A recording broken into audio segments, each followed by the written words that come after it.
విజయవాడ కోర్టుకు హాజరయ్యారు సత్యవర్ధన్. రెండో జూనియర్ సివిల్ జడ్జి ఎదుట హాజరయ్యారు. సత్యవర్ధన్ స్టేట్మెంట్ తీసుకునేందుకు జడ్జి అనుమతించారు. మెజిస్ట్రేట్ ఎదుట సత్యవర్ధన్ వాంగ్మూలం నమోదు చేయనున్నారు పోలీసులు.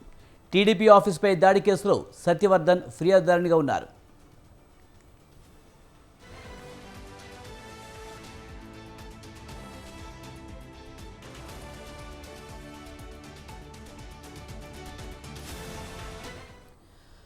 విజయవాడ కోర్టుకు హాజరయ్యారు సత్యవర్ధన్. రెండో జూనియర్ సివిల్ జడ్జి ఎదుట హాజరయ్యారు. సత్యవర్ధన్ స్టేట్మెంట్ తీసుకునేందుకు జడ్జి అనుమతించారు. మెజిస్ట్రేట్ ఎదుట సత్యవర్ధన్ వాంగ్మూలం నమోదు చేయనున్నారు పోలీసులు. టీడీపీ ఆఫీస్పై దాడి కేసులో సత్యవర్ధన్ ఫిర్యాదుదారునిగా ఉన్నారు.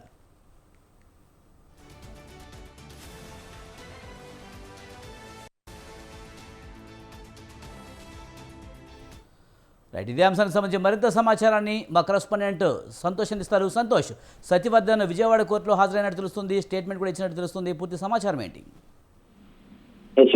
ఏదైతే ఇటు సత్యవర్ధన్ కిడ్నాప్ దాడి కేసులో భాగంగా కీలకమైనటువంటి పరిణామాలు అనేది కూడా చోటు చేసుకున్నట్టు తెలుస్తోంది. ఇప్పటికే ఈ కేసులో A1 గా ఉన్నటువంటి వల్లభనేని వంశీ సైతం కూడా రిమాండ్ విధించడంతో పాటు పలువురిని ఏదైతే ఈ కేసులో నిందితులను సైతం సబ్ జైలుకి తరలించడం జరిగింది. ఇక ఈ నేపథ్యంలోనే ఇక సత్యవర్ధన్ నుంచి వాంగ్మూలం నోట్ చేసుకునేందుకు కూడా ఇటు విజయవాడ కోర్టులో సత్యవర్ధన్ అయితే హాజరుపరచడం జరిగింది. ఈ నేపథ్యంలోనే ఇక సత్యవర్ధన్ వాంగ్మూలం తీసుకునేందుకు కూడా ఇటు జడ్జి అనుమతించడంతో ఇక పోలీసులు ముందడుగు వేస్తున్నట్టు కూడా తెలుస్తోంది.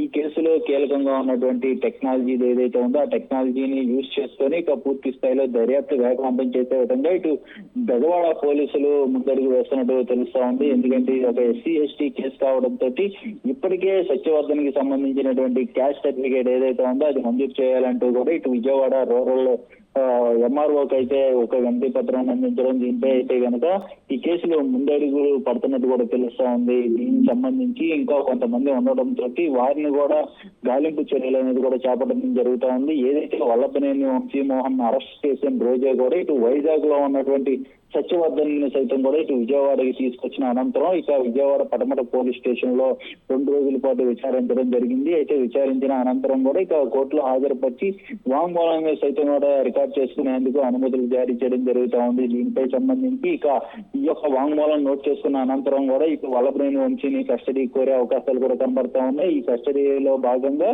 పలు కీలక అంశాలు రాబట్టే ప్రయత్నాలు అయితే ఇటు పోలీసులు చేస్తా ఉన్నట్టు కూడా తెలుస్తోంది. ఏదేమైనప్పటికీ ఈ యొక్క కీలక పరిణామం ఈరోజు చోటు చేసుకోవడంతో సత్యవర్ధన్ ని ఇటు వాంగ్మూలం అనేది రికార్డ్ చేసుకుంటూ ఉంటారు. ఎందుకంటే ఈ వాంగ్మూలంలో భాగంగా ఎక్కడ తనను బెదిరించారు, ఏ విధంగా బెదిరించారు, అదే విధంగా బెదిరించే కోణంలో ఎవరెవరు ఇందులో ఇన్వాల్వ్ అయ్యారు, ఫోన్లు ఎవరెవరు టచ్ లోకి వచ్చారు, ఏ ఫోన్ వాట్సాప్ కాల్స్ మాట్లాడారా, రెగ్యులర్ కాల్స్ మాట్లాడారా, అదే విధంగా అక్కడ నుంచి నిన్ను కారులో ఏ విధంగా తీసుకెళ్లారు, ఇలాంటివంటి వాటిని కూడా టెక్నికల్ అంశాలన్నింటినీ కూడా విజయవాడ పోలీసులు పరిగణలోకి తీసుకొని వాటిపై అయితే ఇటు వాంగ్మూలాన్ని ఇటు సత్యవర్ధన్ నుంచి వాంగ్మూలం రికార్డ్ చేసుకునే అవకాశాలు కనబడుతున్నట్టు తెలుస్తోంది. ఏదేమైనప్పటికీ ఈ రోజు వచ్చినటువంటి అనుమతిలో భాగంగా ఇటు సత్యవర్ధన్ వాంగ్మూలం అనేది కూడా రికార్డ్ చేసేందుకు కూడా ముమ్మరం అయితే చేస్తున్నట్టు తెలుస్తోంది. Vijay, right, thank you Santosh.